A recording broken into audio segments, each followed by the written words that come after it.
রাজধানীর মিরপুরে সরকারি ইউনানি মেডিকেল কলেজ হাসপাতালের আবাসিক ছাত্রাবাস থেকে ছাত্রলীগের নেতাকর্মীদের কক্ষ ভেঙে বিপুল পরিমাণ দেশীয় অস্ত্র ও লাঠিসোঁটা উদ্ধার করেছে সাধারণ শিক্ষার্থীরা। যারা ছিল তারা এগুলো হচ্ছে ভাগযোগ করে সব খাইছে। আমরা সাধারণ স্টুডেন্টরা ডাইনিং হচ্ছে হাত ধোয়ার জন্য সাবান পাই না, আর তারা হচ্ছে এই সাবানগুলো সব হচ্ছে নিজেদের রুমে রেখে দিছে। তাদের অভিযোগ, মেডিকেল কলেজ শাখা ছাত্রলীগের সভাপতি ও সাধারণ সম্পাদক এসব অস্ত্র বৈষম্য বিরোধী ছাত্র আন্দোলন চলাকালে আন্দোলন দমনে ব্যবহার করেছিল। কোনো টেবিল চেয়ার দিয়ে কোনো কারোই এরকম ভাবে দেওয়া হয় না, কিন্তু এদের রুমে এরা এমন ভাবে বানাইছে এটা একটা ব্যক্তিগত অফিস। ওরা ওখানে ছাত্র না, ওরা এখানে চাকরি করতে আসে। অস্ত্র প্রদর্শন ও রাজনৈতিক ক্ষমতার অপব্যবহার করে তারা সাধারণ শিক্ষার্থীদের বঞ্চিত করতে বলেও অভিযোগ তাদের। সাজিদ হোসেন সবুজ, সরকারি ইউনানি আয়ুর্বেদিক মেডিকেল কলেজ হাসপাতালের ৪র্থ বর্ষ রয়েছি। আমরা আজকে সাধারণ শিক্ষার্থী এবং আমাদের যারা সাংবাদিক ভাইরা রয়েছেন এবং প্রশাসনের অনুমতিক্রমে আমরা আমাদের এই ছাত্রাবাসে উঠে ক্যাডারদের রুম ভেঙে আমরা বিভিন্ন ধরনের অস্ত্র পেয়েছি। এর ভিতরে ছিল রামদা, দেশীয় রামদা, ধারালো অস্ত্র, চাকু এবং শত শত স্টাম্প, ব্যাট, আমরা এই সকল উদ্ধার করছি। শুধু তাই না, আমরা এই রুম থেকে গাঁজা পেয়েছি, ভায়াগ্রা পেয়েছি। একটা ছাত্র, সে একটা মেডিকেল স্টুডেন্ট, তার রুমে কিভাবে ভায়াগ্রা থাকতে পারে?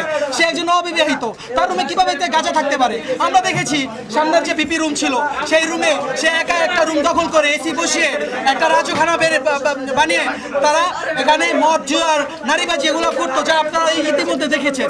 তো আমরা এর সুষ্ঠু বিচার চাই এবং সকল ক্যাম্পাস থেকে এই ধরনের কুলাঙ্গারদেরকে বিতাড়িত করার জন্য সকল ছাত্র সমাজকে আমি আহ্বান করছি। ইকবাল হোসেন সে এখানে অবস্থান করত এবং এখানে হচ্ছে একটা ভীতিকর পরিস্থিতি তৈরি করে রাখতো। সবাইকে রাতের বেলা অনেককে ডাকতো, দেখছে বিভিন্নভাবে হয়রানি শিকার করতো।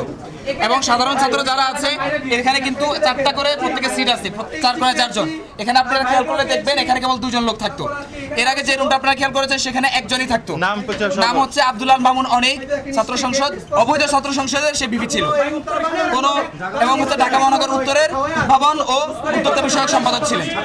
250-টিরও বেশি ডিজাইন অপশন নিয়ে ওয়ালটন স্মার্ট ফ্রিজ, বোঝে আপনার প্রয়োজন। ছাত্রত্ব বাতিল হওয়ার পরেও সে আমাদের ক্যাম্পাসে অবস্থান করেছে। ইন্টার্নশিপ সহ তার শেষ হয়ে গিয়েছে। এরপরও তার জন্য আলাদা রুম, যে রুমে অবৈধভাবে সে এসি লাগিয়েছে, ফ্রিজ নিয়েছে এবং একা একটা রুমে থাকতো। আপনারা যদি দেখে থাকবেন, অন্যান্য মিডিয়াতে দেখিয়েছে, তারা পুরো রুমটাকে একটা অফিস রুম বানিয়েছে। এরকম একটা 4তলা একটা হলে 3 থেকে 4টা রুম আমরা এরকম অফিস রুমের মতো পেয়েছি, যা সম্পূর্ণভাবে অবৈধ।